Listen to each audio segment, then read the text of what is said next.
ऐ खुदा खाहे में तौफीक यादब बेयादब महरूम गश्ताज फजले रब बेयादबी करबा ना ধ্বংস হয়ে যাবা বেয়াদবি করবা না ধ্বংস হয়ে যাবা আব্বা মা সন্তানদের কখনো মুখ দিয়ে বদদুয়া দেয় না তোমার আচরণে যদি অন্তরে কষ্ট পায় ওই অন্তরের কষ্টে তুমি ধ্বংস হয়ে যাবা আর কোনোদিন বড় হতে পারবা না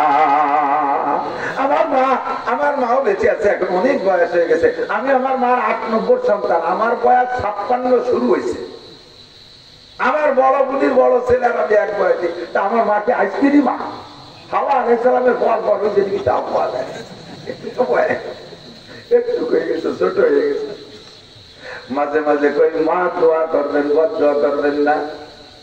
মূর্খ শিক্ষিত মানুষ দিও চালাকি কথাগুলো কম জানে না কয় বাবা দোয়া চাওয়া লাগবে না বদদোয়া থেকে ঠেকানো লাগবে না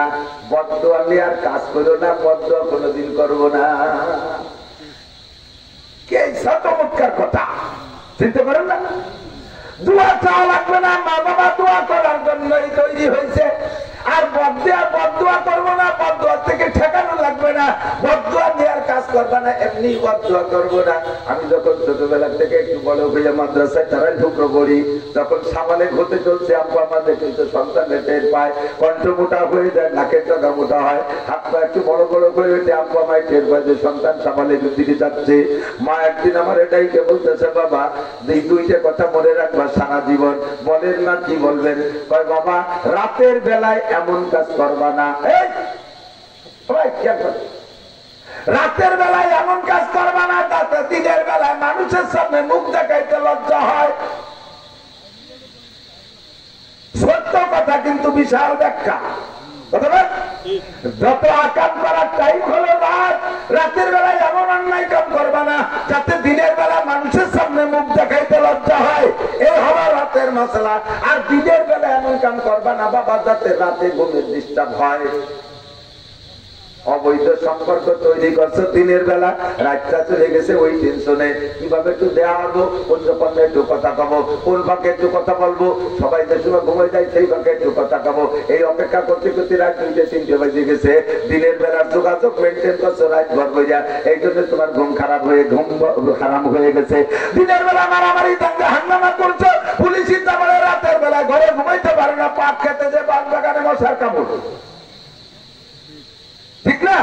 সত্য কথা মা আমার গোটা জীবনের দিক নির্দেশনা দিয়েছে পরে কুরআন হাদিস যখন পড়া শিখছি দেখি এই কথাটা আমার মার কথা না এই কথাটা হযরত ওমর ইবনে খাত্তাব রাদিয়াল্লাহু তাআলা আনহু খলিফাতুল মুসলিমিন উনি ওনার সন্তানদেরকে নসিহত করেছিলেন আমার মা মূর্খ বলে কাছ থেকে শুনে যেন কথাটা মনে রাখছে হুবহু একই নসিহত আমাকে করেছে এই আব্বা মার সাথে নাফরমানি করলে কেউ কোনোদিন ভাসি করতে পারে না খসিরাত দুনিয়া ওয়াল আখিরা দুনিয়াও কোনোদিন ভাসি হবে না আখিরাতও তুমি যাই পাবে ঈমান হইয়া আর মরার সময় যদি আব্বা মা কষ্ট থাকে জবানে কলেমা আসে না বহুত ইচ্ছা আছে সেদিকে আমি যাব না আর মরণের সময় কলেমা নসিব হইলে লাভ কি নবী পাক বলেন মান কানা আখিরু কালামিহি লা ইলাহা ইল্লাল্লাহ ফাদাখালাল জান্নাহ যেই ব্যক্তির জীবনের শেষ কলেমা হবে লা ইলাহা ইল্লাল্লাহ ওই লোকটা যেন জান্নাতে চলিয়াই গেল সুবহানাল্লাহ বলবেন না সুবহানাল্লাহ অবস্থা দেখলে ভবিষ্যৎটা অনেক নিশ্চিত এ বলা যায় অবস্থার প্রেক্ষাপটে ভবিষ্যৎ পক্ষে না বিপক্ষে এটা নিশ্চিত বলা যায় ঠিক না দুই চেয়ারম্যান প্রার্থী এদিক থেকে দুই চেয়ারম্যান প্রার্থী নির্বাচনের 3 দিন আগে শোডাউন দেয় ইউনিয়নে শোডাউন আগে বলতে হলে বড় মিছিল এমনি করে শোডাউন ভাষা পাল্টে গেছে সব জায়গায় সব ভাষা উন্নতি আগে কত যারা ভিত্তি গেছে যারা বিরা করছে না ময়দানে গেছে পায়খানে যার নাম কি ময়দানে যাওয়া তারপরে একটু ভালো হয়েছে চাকচিতি গেছে আর একটু ভালো হয়েছে পায়খানায় গেছে এরপরে ভালো হয়েছে ভাষা কয় লেট্রিনে গেছে এরপরে কয় টয়লেটে গেছে এদানি কয় ওয়াশরুমে গেছে ভাষার উন্নতি হয়েছে আগে কত বড় মিছিল এদানি কয় শো ডাউন মানে শো দিয়ে ডাউনে শুয়ে পড়ি শো ডাউন দুই প্রার্থী শোডাউনে নামছে এক প্রার্থী বাড়ি থেকে দলবল নিয়ে বানামছে ইউনিয়নটা গোল এই বাসতে ঘুরে ওই দেখতে বাড়ি চলে আসছে পিছনের মানুষ এখনো বাড়ি শান্তি পারে এক রাস্তায় যে যাচ্ছে এত মানুষ পিছনে যে পিছনের মানুষ বাড়ি শান্তি পারে নাই ইন্ডিয়া প্রার্থী আর পাঁচজন নিকটতম প্রার্থী, উনি একেবারেই নিকটতম। উনি বাড়িতে বেরোয়েছে জন 10 নিয়ে। যে বাড়ি যায় সে বাড়িওয়ালারা সারা বেরো উত্তর দেয় না। আর ওই চেয়ারম্যান খাইছে তো দমের কার, ফুলির মালাতে কত পাইছে। এরপরে মুড়ি দেশে বস্তা ভরে ভরে গুড় বইয়ে ভ্যান ভরিয়ে নিয়ে আসছে। আর এই চেয়ারম্যান এক মুঠ মুড়ি কেউ খাতে নেই।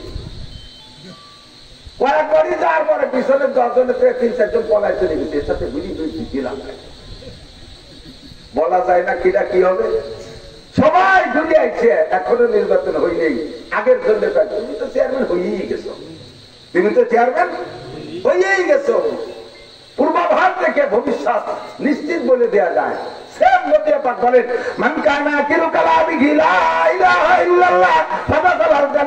যেই লোকটার মরণের আগে মরণ মুহূর্তে যার জবান দেবের হবে লা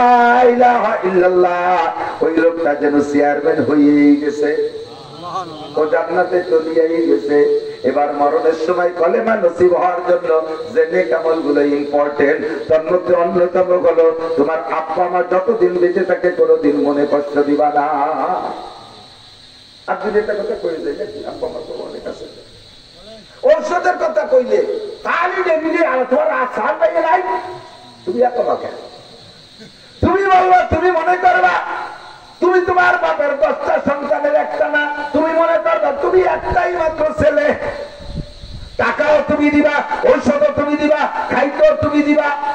আর আমার মামুন যারা আছো, ভাবি সাহেব যারা আছো, নতুন নতুন তোমরা ইদানিং কালে হাজার হাজার দেখতেছে, আগে এরকম ছোটবেলায় দেখি নেই। ইদানিং কালে সব বেটার বউরা আছে শ্বশুর বাড়ির প্রতিতে এমন ভাবে হাতে নিয়ে ফেলে, মুহূর্তের মধ্যে কৌশল করে টেকনিক করে শাশুড়ি দিয়ে বাড়ির মানুষই মনে করে না, কাজের বান্ধবী মনে করে। আর বউরা জমিদারের মেয়ে ছাড়ছে, জমিদারের মেয়েদের সঙ্গে বলছে